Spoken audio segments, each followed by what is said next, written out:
এক কৃষক কিছু শাকসবজি লাউটাও লইয়া ওনার বাড়ির সামনে গিয়া দাঁড়াইছে। দারোয়ানে কয় কি চাই? কয় শেখ মুজিবরে চাই। কই কেন? তা আমার নিজের হাতে ফলানো সবজি নিয়ে আসছি ওনার জন্য, উনি খাইয়ে আমার জন্য দোয়া করবে। মানে ফিরসাব বানাই লইছে সবাই মিললে। চিন্তা করেন কত বড় মায়া থাকলে এই নেত্রকোনার পূর্বদলা থেকে আপনার নিয়ে গেছে ঢাকা 32 নম্বর ধানমন্ডি কৃষক লুঙ্গি ফুইয়া স্যান্ডেল ছাড়া হাঁটতে হাঁটতে চলে গেছে খবর নেয়া এই সম্পদ নিয়া, কি বলে শাকসবজি নিয়া। এখন শাকসবজি নিয়ে যখন গেছে কয় স্যার এখন ঘুমাইতেছে, তুমি এটা আমার কাছে দিয়া দাও, আমি নিয়ে উপরে পৌঁছাই দেয়। কয় ভাই দেখা করা যাবে না? কয় না না এখন দেখা করা যাবে না। তো দিছে পরে শেখ মুজিবুর রহমান সব কি রেডি কি? কয় স্যার ওই নেত্রকোনা পূর্বদলাতে একবার লই আইছে। উনি খুশি হইয়া কয় নে, আমি তো আর কি দিতে পারবো, 100টা টাকা ওনারে দিয়া দিস। হেই লোক করছে কি, ওই দারোয়ানে 100 টাকা আননের সময় হাতে চিন্তা করে সবজি বেচলে হইতো না ফার্স্টে। আর উনি কি মানুষ, 100 টাকা দিছে কিন্তু হ্যাঁ করছে কি 50 টাকা আলগা কইরা 50 টাকা খুঁড়ো রাখা হেতারে দিয়া 50 টাকা দিছে। 50 টাকা দিছে পরে হেই লোক কান্নাকাটি শুরু করছে। তো শেখ মুজিবুর রহমান কান্নাকাটির আওয়াজ শুনে বারান্দা দিয়ে ইয়া দাঁড়াইছে। কয় ভাই কি হয়েছে, আপনি কাঁদতেছেন কেন? কয় স্যার আমি কি শাকসবজি বাজার দেখি না বেসনের লিখে? আমি কি আপনার কাছে টাকার জন্য আসছিলাম? আপনারা ভালোবাসে নিয়ে আসছি, আপনি কেমনে আমার 50টা টাকা দিলেন?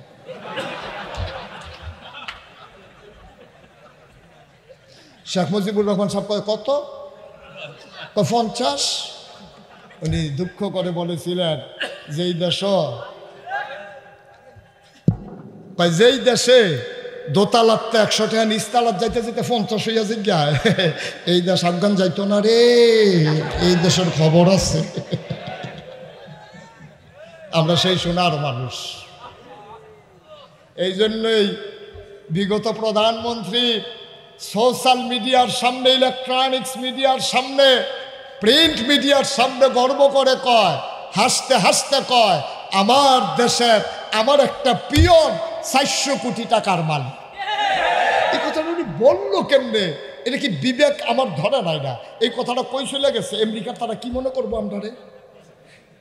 চিটাগাঙ্গের তারা যায় মনে করলো করুক, তারা দেশের ভিতরে আছে। বার্মার তারা কি তা মনে করবো? কব প্রধানমন্ত্রী নিজে কয় হ্যার ফিওনে বলে 400 কোটি টাকার মালিক।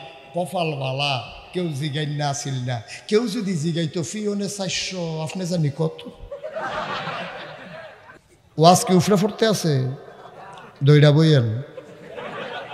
তা আমি যখন বাসায় থাকি, শহরে থাকি, তখন আমি যেই মসজিদে নামাজ পড়ি, ওই মসজিদের সামনে একদল ভিক্ষুক আছে, দুই পার্শ্বে বসে থাকে। তা একটা ভিক্ষুক অন্ধ, তার সাথে আমার খুব খাতির। আমি গেলেই চেষ্টা করি তারে কিছু দেওয়ার জন্য। তো ওই ভিক্ষুক আমার আওয়াজ শুনলেই বুঝে, সালাম দেয়। আমার কথা শুনলে, গলা শুনলে সে বুঝে ফেলে। তা আমার এক বন্ধু একবার শহরে গেছে আমার সাথে দেখা করার জন্যে। ও আমারে বলতেছে, দোস্ত কোথায় দেখা করবো? আমি বললাম ওই মসজিদে চলে আসো, জোহর পড়ি, একসাথে দেখা হবে। নামাজ পড়ে বন্ধুর সাথে কথা বলতে বলতে যখন বের হয়ে গেছি, ভিক্ষুকের কথা আমার আর মনে নেই।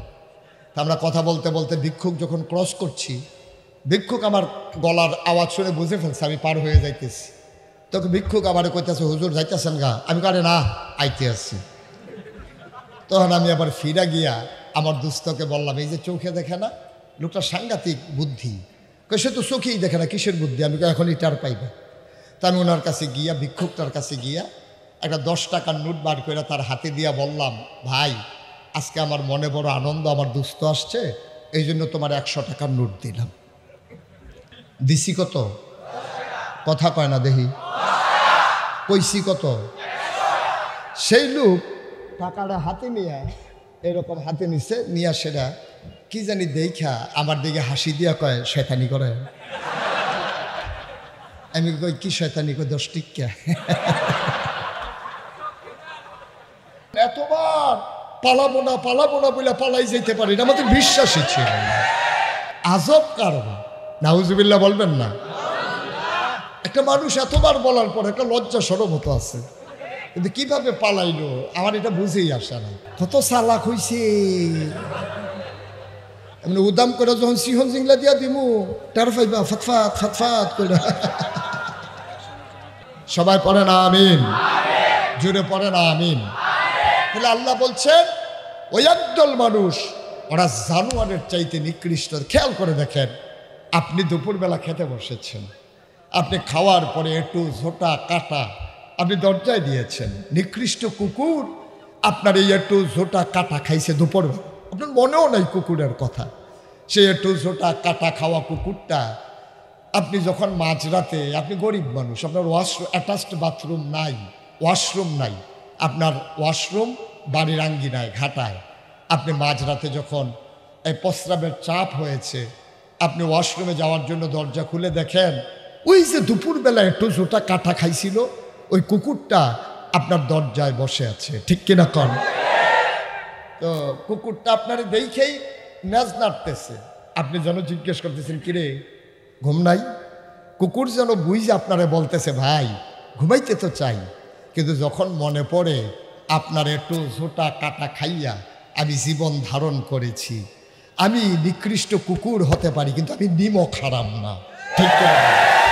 সুতরাং আমি একটু ঝোঁটা কাটা খাইয়া জীবন ধারণ করেছি, আমি যদি ঘুমাই পড়ি আপনার বাড়িতে চুর আসবে, ডাকাত আসবে, তাইলে আমি নিমক হারাম হয়ে গেলাম, কুকুর তার মালিক চিনে, ঠিক কিনা বলেন? আমাদের এমন পোড়া কপাল, আমরা মানুষ হইয়া আমার মাওলাকে চিনি নাই, ঠিক কিনা কন? মসজিদ কমিটির সভাপতি আজকে নির্বাচিত হয় টাকা দেখে, ঠিক কিনা কন? মসজিদ কমিটির সেক্রেটারি নির্বাচিত হয় টাকা দেখে, ক্ষমতা দেখে। যেই দল ক্ষমতায় যায় ওই দল ল্যাট্রিন কমিটির সভাপতি হইতে চায়। এত আজব বাংলাদেশ, এইটা আর দেশ আছে কিনা সন্দেহ আছে। টয়লেটের সভাপতি, এইটা কি ভাই? কারবারটা আপনি উঠছেন কেন? এই যে কি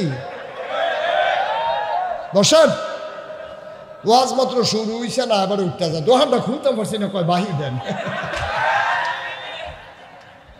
সিফা দিয়া বন্ধ দেরি হইব।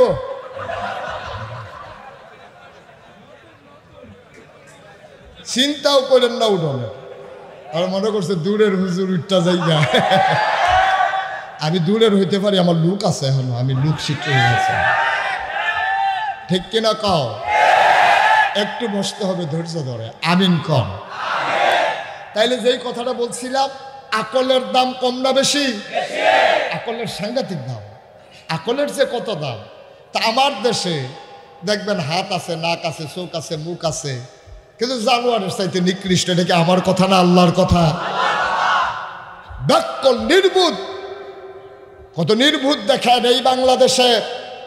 ঢাকা ইউনিভার্সিটির প্রফেসর, চারটিখানি কথা না, ঢাকা ইউনিভার্সিটির ছাত্র হিসাবে চান্স পাওয়া এটা তো বিশাল সৌভাগ্যের বিষয়।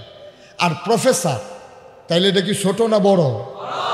ঢাকা ইউনিভার্সিটির প্রফেসর গত কয়েক বছর আগে তখন এক কথা কইছে। কি কইছে? কইছে যে যেই সব মেয়েরা পর্দা করে, বুরকা পরে, হিজাব লাগায়, নেকাব পরে, এইসব মেয়েরা নেত্রকোনায় কোনো একটা মহিলা মাদ্রাসায় ভর্তি হয়ে গেলেই যথেষ্ট, তাদের ঢাকা ইউনিভার্সিটিতে পড়ার দরকার নাই। আর আমাদের এই যে প্রফেসর সাহেব, আমাদের এমপি সাহেব না, তো ওনার মেয়ে যদি পর্দা করে আর ঢাকা ইউনিভার্সিটিতে চান্স পায়, তাইলে উনি পড়তে পারবে না? কথা কেনা পারবে না? না পারবে কেন? পর্দা করে তো, পর্দা করে যেহেতু ঢাকা ইউনিভার্সিটি সেকুলার, ওরা আধুনিক, তারা অনেক দূর আগাই গেছে, পর্দা করা মহিলাদের পিছনে পড়ে গেছে। তো সে যেহেতু এই টিকে গেছে, তারপরেও সে পড়তে পারবে না, এটা কেউ বলে নাই। ঢাকা ইউনিভার্সিটির স্বয়ং এক প্রফেসর সে মন্তব্য করেছে, যারা পর্দা করে, হিজাব লাগায়, নেকাব পরে, তারা ঢাকা ইউনিভার্সিটিতে পড়ার দরকার নাই। নাউজুবিল্লাহ বলবেন না? আমি বলেছি তুমি ঢাকা ইউনিভার্সিটির প্রফেসর, মাসের পরে তোমার বেতন কোত্থেকে হয় তোমার বোধহয় মনে নাই। আমার প্রান্তিক লেভেলের একটা মানুষ যেই টাকা দিয়ে খরচ কিনে, ওই খরচের একটা অংশ ভ্যাট হিসাবে সরকারের তহবিলে জমা হয়, ওইখান থেকে তোমার বেতন হয়। বাংলাদেশের খেটে খাওয়া মানুষের, রিক্সা শ্রমিক মজুরের টাকায় তোমার বেতন হয়। শতকরা 92 জন লোক মুসলমানের দেশে, যেই দেশে হক্কানি পীর মাশায়েখ আলেম ওলামা ন্যাংটির বদলে মানুষকে লুঙ্গি পরা শিখিয়েছে, হরে রামের জায়গায় কলমা পড়তে শিখিয়েছে, শ্রীর জায়গায় মোহাম্মদ লিখতে শিখিয়েছে, টিকির বদলে টুপি পরতে শিখিয়েছে। যেই দেশের মানুষেরা আশার নামাজ পড়ে, দুরুদ পড়তে পড়তে ঘুমোতে যায়, ফজরের আজান শুনলে যাদের ঘুম ভাঙে, যেই দেশ মসজিদের দেশ, যেই দেশ আল্লাহওয়ালার দেশ, যেই দেশ আলেম ওলামার দেশ, সেই দেশে ঢাকা রাজধানীতে শীততাপ নিয়ন্ত্রিত কক্ষে বসে পুলিশ পাহারায় ইসলামের বিরোধিতা করা সহজ, পারলে নেত্রকোনার জমিনে এসে বলো পিঠার চামড়া নিয়ে ঢাকা যাওয়া যাবে।